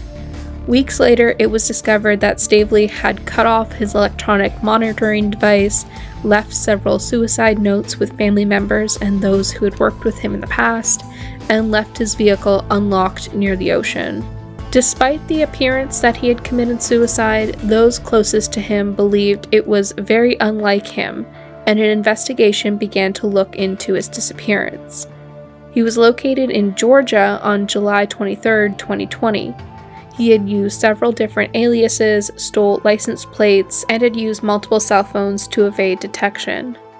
Stavely had served 2 separate convictions in federal prison for stealing $284,000 from a minor league baseball team and committing mortgage fraud in New Hampshire. Upon his recapture, he pleaded guilty to conspiracy to commit bank fraud, as well as failing to appear in court.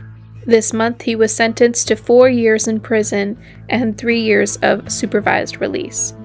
Bootziger also pleaded guilty to all charges of conspiracy to commit bank fraud, and his sentencing date is on November 1st.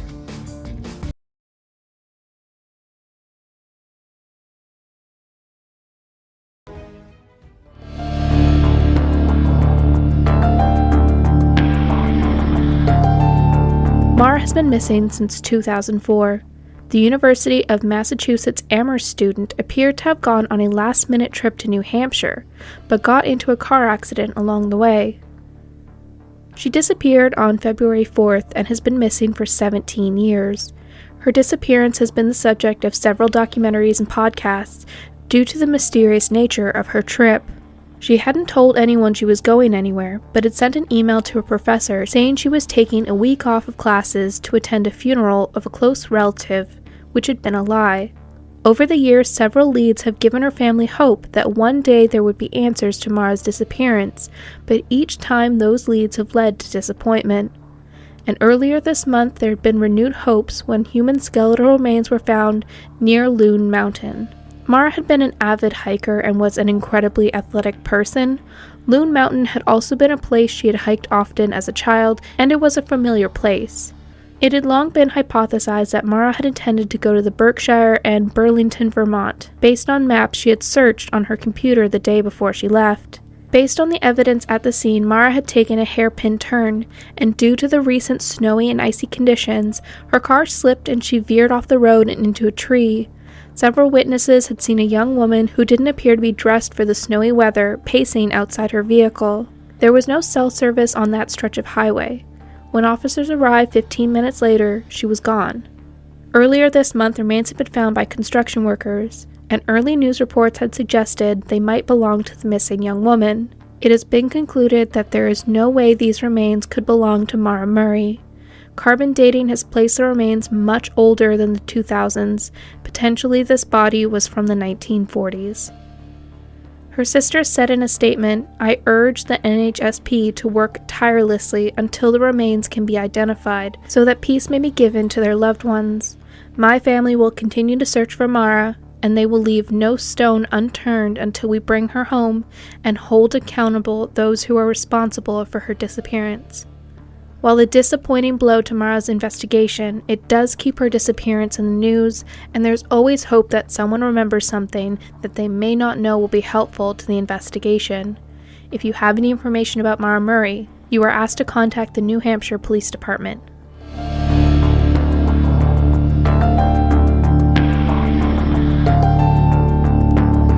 29-year-old TikTok star Ali Abulaba, more commonly known by his social media handle as Gin Kid, had been kicked out of the condo he shared with his wife and daughter in San Diego, California. She wanted a divorce. Ali had secretly kept a key to the apartment and had also placed a listening app on his 5-year-old daughter's iPad and had taken to spying on his ex-partner Anna. On October 21st, he had been listening and heard Anna and a man talking. He went back to the apartment, unlocked the door, and shot Rayburn Cardenas Barron, 29, and his ex-wife Anna. He then picked up his daughter from school and called his mother to confess, and also called the police. He was arrested 45 minutes later with his daughter in the vehicle. And he was arrested near the 805 and the 15 yesterday. Police tell us inside the car they found a weapon and the suspect's 5-year-old daughter. Here's what neighbors told us today. Everyone's scared. There's a lot of trust issues going on right now. It is tragic, it's a tragic, and especially if there's children involved in it, it's sad. It's so sad. Anna had previously called the police and reported domestic violence against Ali when she claimed that he had pushed her and had wanted to obtain a restraining order against him but didn't get the chance. He had also allegedly come back a day after she kicked him out and had trashed their condo, smashing belongings and destroying furniture. It was only 3 days after the break-in that he murdered her and her friend. He was in court days later and has pleaded not guilty to the murder of Anna and Barron, despite having already confessed to law enforcement. He faces life in prison for the double murder charges, and a trial has not been set yet, but he is being held in custody while he awaits trial. Pictures of Ali Abulaban and his cousin Louie. They've been close since they were little kids. Ali is being held without bail in the downtown jail. He could face the death penalty if convicted. It's really sad to say, but I hate him. I have so much anger towards him, and I hope that they punish him to the full extent of the law, because he deserves it.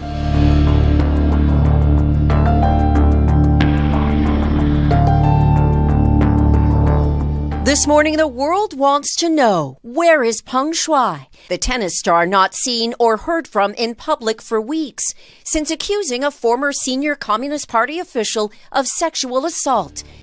Growing safety concerns for the world-renowned tennis player Peng Shuai of China, the 35-year-old champion doubles tennis athlete, took to social media earlier this month alleging sexual abuse from one of China's top government officials, Zhang Gaoli. She said in a statement, "I know that someone in your eminence, Vice Premier Zhang Guili, you'll say that you are not afraid, but even if it's just striking a stone with a pebble, or a moth attacking a flame and courting self-destruction, I will tell the truth about you." Her claims were that she had been asked to give a private tennis lesson at the former vice premier's home, and he forced her into non-consensual relations. She went on to say she was later forced into a relationship with him. Her statements were live for only a short time before it was scrubbed from China's heavily censored internet. Those screenshots still remain. After her statement, she disappeared, drawing concerns she had received backlash for speaking out. After weeks of silence from Peng, her story started taking off on Twitter with the trending hashtag #WhereIsPengShui gaining traction. Several other tennis pros retweeted several statements, and that prompted the Women's Tennis Association to get involved, threatening to withdraw all events from China if Peng's allegations are not investigated fully, fairly, and without censorship. Chinese officials responded in a statement saying that this was not a foreign affairs matter and refused to address the subject. Though Chinese media has been circulating photos of Peng in what appear to be a private residence, though there is no way of knowing when the photos were taken, and in one of the photos there is a mouse cursor visible, making it clear that these are screenshots. An email was also sent to the WTA claiming to be Peng, but again there is no way to authenticate that it was actually Peng who penned the email. The UN is now getting involved, trying to confirm if Peng is safe. This is the first prominent person in China to disappear after coming forward with their Me Too story. The WTA is asking to speak with Peng directly. China is also set to host the Beijing Olympics in February 2022.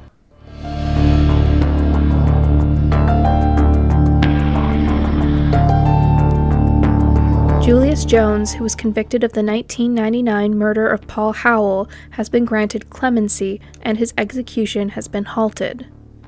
Jones, who has maintained his innocence, was scheduled to be executed at 4 p.m. on November 18th at the Oklahoma State Penitentiary. At 12:45 p.m. during his final visit with his attorneys, he was notified of the clemency. Jones had been on death row for almost 20 years. In a holding cell outside the execution chamber for 2 weeks, and had already been served his last meal. Oklahoma Governor Kevin Stitt granted clemency to Jones after prayerful consideration and reviewing materials presented by all sides of the case. Jones will instead receive life in prison without possibility of parole. Jones's clemency petition claimed he was on death row due to fundamental breakdowns in the system tasked with deciding whether or not he was guilty or not, including inexperienced defense attorneys, racial bias in the jury, and prosecutorial misconduct. Over the years, Jones's death sentence has garnered protests and media attention. A Change.org petition titled Justice for Julius, which demanded Governor Stitt prevent Jones's execution, garnered over 6 million signatures. A light has also shone on his case in the 2018 ABC documentary series, The Last Defense. Celebrities including Kim Kardashian, actress Kerry Washington, actor Mandy Patinkin, and Cleveland Browns quarterback Baker Mayfield have also advocated against his execution. Jones was tried alongside Christopher Jordan as a co-defendant. Jordan was sentenced to prison for first-degree murder and conspiracy to commit a robbery and testified against Jones, saying he was an accomplice. There's conflicting evidence in this case, including inconsistent alibis. The victim's sister, who was present at the time of the shooting, described the shooter as a black man wearing a red bandana over his face. The murder weapon was later found in Jones's home, wrapped in a red bandana. Some have speculated that Jordan hid the gun and bandana inside Jones's home after spending the night there, though the major component of the DNA on the red bandana matched Jones and excluded Jordan. There was also a picture taken of Jones of the day of the murder, which did not match the victim's sister's description of the shooter. Jordan served his sentence completely and was released from prison in 2014, and Jones will serve a life sentence without the possibility of parole. Paul Howell's family believe Jones is guilty of the murder.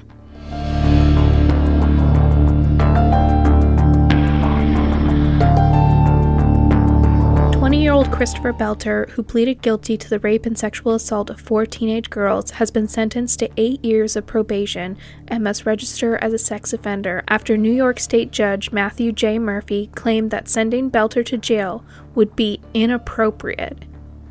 I agonized. I'm not ashamed to say that I actually prayed over what is the appropriate sentence in this case. There was great pain, there was great harm, there were multiple crimes committed in the case, and it seems to me that a sentence that involves incarceration or partial incarceration is inappropriate. In 2019, Belter was charged for his crimes and entered a plea deal. He pleaded guilty to attempted first-degree sexual abuse, third-degree rape, and 2 counts of second-degree sexual abuse.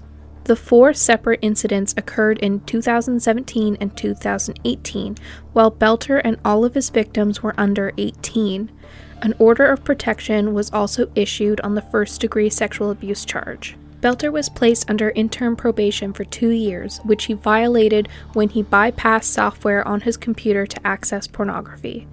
Judge Murphy then denied him the youthful offender status and ordered him to be tried as an adult. One of Belter's victims, only known as MM, shared her testimony in a court hearing and said that she was disgusted by the sentence, saying, "The judge had the opportunity to put out the fire, but he chose to let it keep burning." Another victim, known as Jane Doe, called the sentence a miscarriage of justice. When asked why she thought Judge Murphy chose probation over imprisonment, she responded, "In my heart, unfortunately, I think he, Judge Murphy, empathized with Christopher, and that is a really sick idea to have to imagine." Judge Murphy, who's scheduled to retire in December 2021, said he prayed over what is the most appropriate sentence in this case because there was a great pain, before stating that a sentence that includes incarceration or partial incarceration isn't appropriate. In a response, Jane Doe, a lifelong Christian, said she has trouble believing that they pray to the same God. He is privileged, he comes from money, he is white, and for an adult to get away with these crimes without doing jail time is unjust.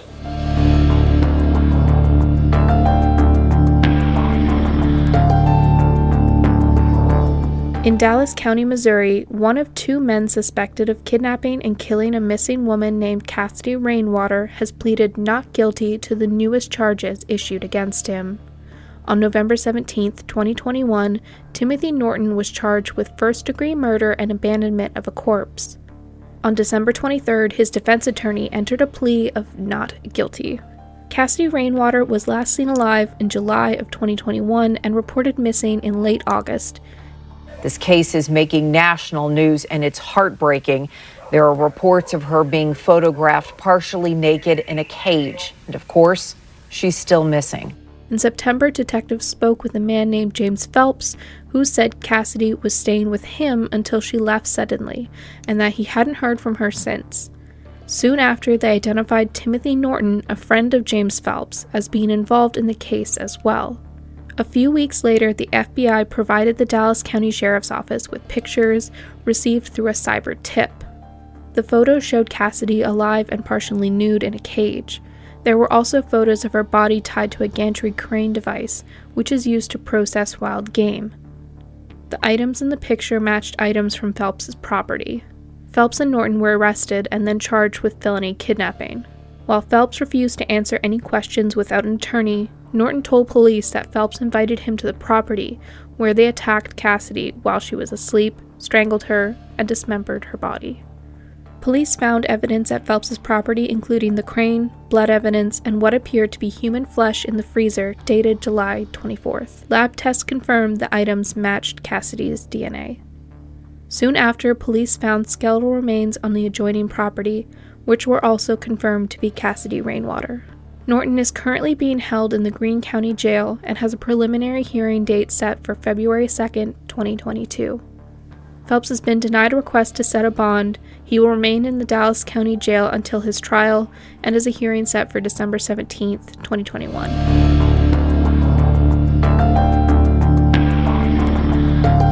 Steve Pankey, who was on trial for the 1984 murder of 12-year-old Jonelle Matthews, has been convicted of false reporting to authorities, but not of murder. The deadlocked jury could not come to a consensus on the remaining charges filed against him, which included first-degree murder after deliberation, felony murder, and second-degree kidnapping. Prosecutors have announced their intentions to pursue a new trial focusing on the murder. Jonelle was last seen outside her home on December 20th, 1984 in Greenlee, Colorado, after being dropped off from a Christmas concert. Her father came home an hour later to find Jonelle missing. In July of 2019, crews discovered Jonelle's remains while digging at an oil site in Weld County. She had died from a single gunshot wound to the head. Pankey became a suspect shortly before this when he claimed to have information about what happened to her and requested immunity from prosecution. Pankey had inserted himself into the investigation multiple times over the years, and prosecutors claimed Pankey exhibited strange behavior during Jonelle's disappearance, including driving to the area where her body would eventually be found multiple times.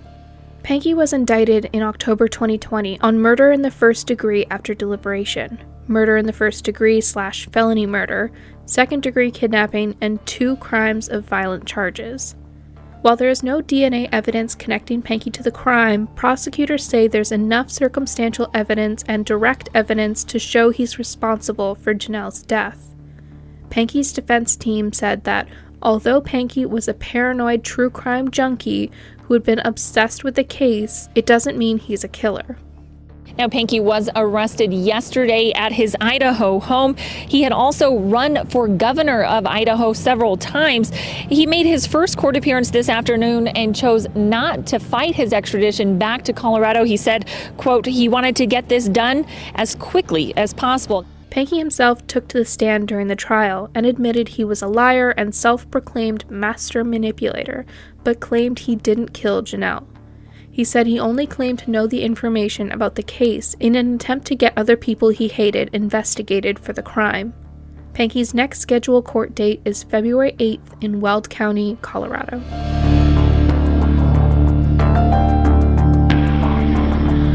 Malcolm X, an African-American Muslim minister, human rights activist, and prominent figure in the civil rights movement, was shot and killed on February 21, 1965, while on stage in the Audubon Ballroom in New York. At the time of Malcolm X's assassination, Muhammad A. Aziz and the late Khalil Islam were civil rights activists known as Norman 3X Butler and Thomas 15X Johnson. They, along with a third man named Thomas Hagen, were convicted of Malcolm X's murder in 1966 and sentenced to life in prison. Muhammad and Khalil maintained their innocence, while Halim confessed to taking part in the assassination and testified that Muhammad and Khalil were not involved. Muhammad was released from prison in 1985 and Khalil was released in 1987. Khalil later passed away in 2009. There was no physical evidence that Muhammad or Khalil were responsible for or involved in the assassination. At the time, Muhammad also had an alibi, as he was at home with an injured leg. In 2020, the Netflix documentary Who Killed Malcolm X featured Muhammad and drew interest in the Manhattan District Attorney Cyrus Vance.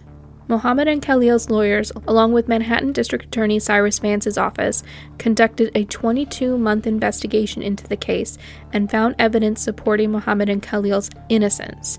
The investigation, which was supported by the nonprofit Innocence Project, found that key evidence was withheld from the initial police investigation, which would have acquitted the men.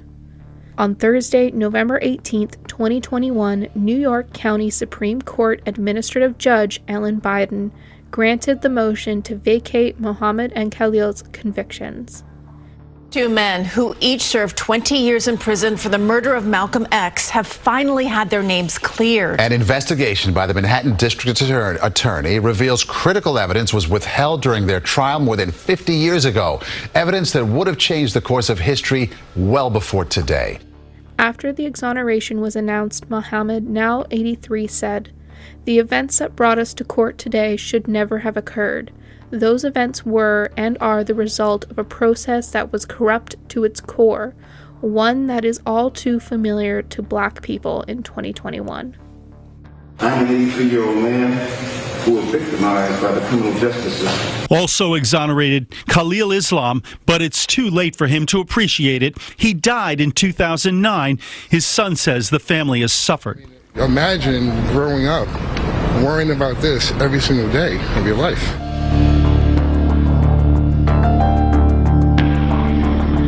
A simple hand signal recently saved a teenage girl in North Carolina who'd been reported missing by her parents 2 days earlier. The 16-year-old had been kidnapped by a man named James Herbert Brick, 61.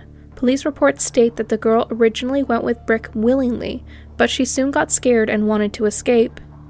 Brick and the girl traveled through multiple states together, even staying with his relatives in Ohio until they realized she was underage and had been reported missing.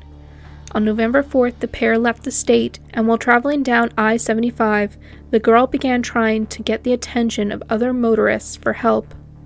The driver behind them noticed the girl in the car making a hand signal that she recognized from the social media platform TikTok. The signal was designed to communicate violence at home, I need help, domestic violence.